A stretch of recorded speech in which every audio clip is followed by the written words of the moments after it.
Hello and welcome to our podcast on IFRS 17. My name is Andrea Pryde and I'm on the technical lead on the IFRS 17 project, and I'm accompanied today by Darrel Scott, one of the board members. At this month's meeting, the board decided that it would propose to defer the effective date of IFRS 17 by 1 year to 1st of January 2022. And at the same time, it decided to extend the fixed expiry date for the temporary exemption to IFRS 9 available for insurers also to 1st of January 2022. Discussion of the effective date at this early stage of considering changes to IFRS 17 is unusual.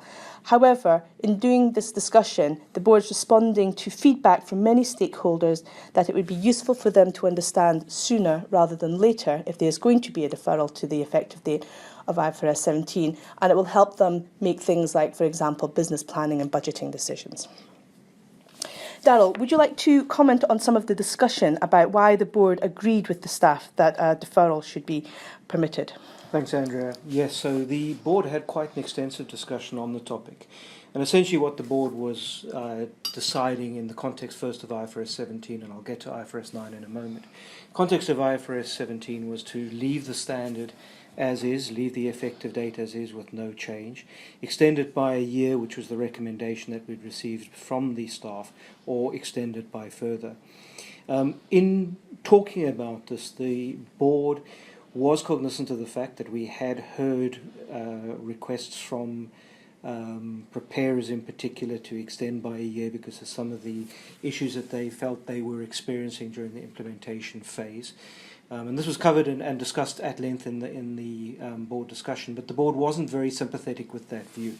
We felt that the 3.5-year period that had been provided was sufficient in the context of the work that needed to be done to implement IFRS 17. We also discussed at the board level the concern that had been raised by some commentators that the fact that we are discussing whether or not we should make other amendments to IFRS 17 was creating sufficient uncertainty that suggested that we should, for that reason on its own, provide an extension to the effective date. And the board was more sympathetic with that second view. So essentially what we considered was the context of the decisions that we'd made in the October meeting, which set out the framework for the limited changes or limited amendments we might consider making to the standard, and felt within the ambit of those limited amendments a 1-year extension fitted in with what the board felt was appropriate for the objectives that it had set itself in October. So that led us to the decision that we supported a 1-year extension. There was some discussion around whether the extension should be longer than that, but I think the board held a very strongly felt view that given the fact that we saw these potential amendments to 17 as being limited in scope, a further increase in the effective date was not warranted.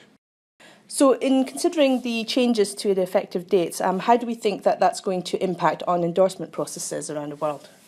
So our broad assumption on the endorsement processes is they will continue. There's a lot of effort we know going on in the endorsement space, and we don't expect that this change in effective date will change that, other than perhaps to allow the endorsement processes in different countries a longer period, a little bit longer to actually work through the efforts that are ongoing. I think what was important, and it was touched on a little bit in the meeting, is that at the end of the day, endorsement processes are outside of the control of the IASB.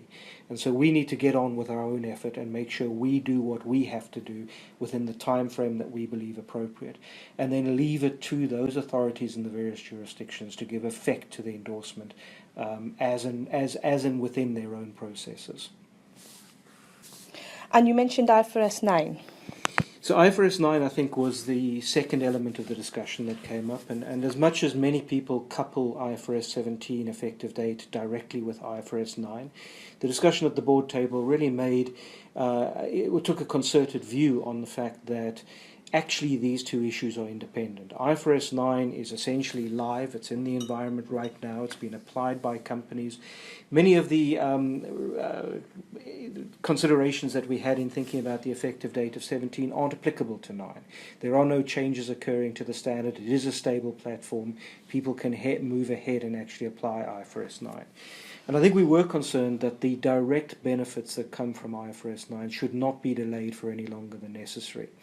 I think it was important the order of the decisions. So having decided under IFRS 17 that a 1-year extension to the effective date was the tentative view that the board would take, it made it easier for us to consider the IFRS 9 change in that context.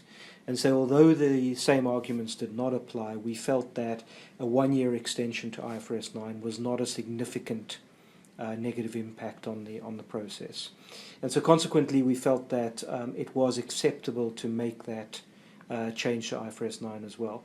And so we end with a situation at the end of the board meeting where the board has tentatively agreed that both IFRS 17 and IFRS 9 effective dates will be extended by 1 year.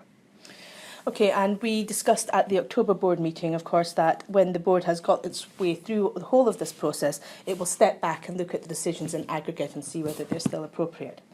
So in terms of the next steps then, the board and staff will be working as quickly as possible to bring some certainty to the discussion around IFRS 17 to minimise any disruption to implementation processes.